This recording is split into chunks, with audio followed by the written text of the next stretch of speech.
मुस्कान आ साहिल के और बताई छुछुनरी लिखा अपने बिया आहू में एगो बानर पसंद कर लेलस।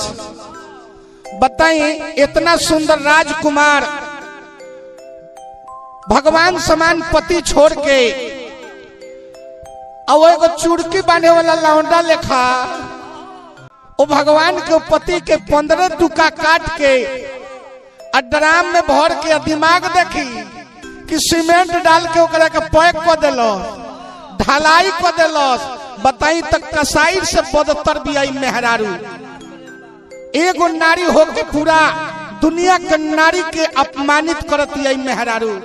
बताई जब कटले हुई तो ओकर दिल का कहत हुई। जहां मेहरारू कदर से गहूं रखे करे हटाओ जल्दी ड्राम का भरोसा खोई जाई। एक गीत के सुनी सब है कि बिना आलू के बनता अरे समोसा नहीं। अरे जिया बिना आलू के बनता समोसा नहीं, बिना आलू के बनता समोसा नहीं। सत भतरी पर कौनो भरोसा नहीं, सत भतरी पर कौनो भरोसा नहीं। बिना आलू के बनता समोसा नहीं, बिना आलू के बनता समोसा नहीं। छाटल छिलरी पर कौनो भरोसा नहीं, सत भतरी पर कौनो भरोसा नहीं।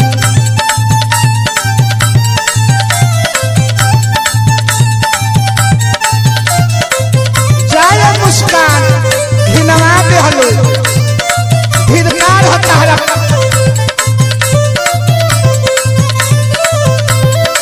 एक एगो दहिया पर 10 गो बल्लभर पारा पारी सब का के करे लिखो भर। एक एगो दहिया पर 10 गो बल्लभर पारा पारी सब का के करे लिखो भर। एकरा चक्कर में केहू नहीं थे, एकरा चक्कर में परोसा नहीं, चक्कर में टोला परोसा नहीं। सत भतरी पर कौनो भरोसा नहीं, सत भतरी पर कौनो भरोसा नहीं। छाटल छिनरी पर कौनो भरोसा नहीं।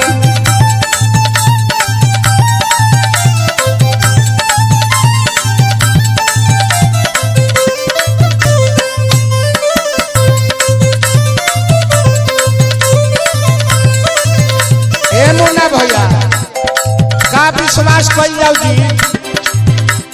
बताएं अरे प्रेम जिंदा रखते दोनों के देखते प्रेम करत रहती।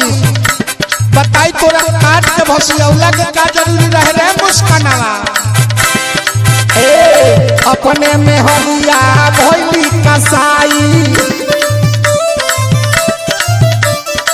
मर्दा के काट के कोई ढलाई। अपने में हरिया भइली कसाई, मर्दा के काट के कोई ढलाई। महेश एकरा थ्रेसर में अरे भूसा नहीं, महेश एकरा थ्रेसर में भूसा नहीं। सत भतरी पर कौनो भरोसा नहीं, छाटल छिलरी पर कौनो भरोसा नहीं। बिना आलू के बनता समोसा नहीं, बिना आलू के बनता समोसा नहीं।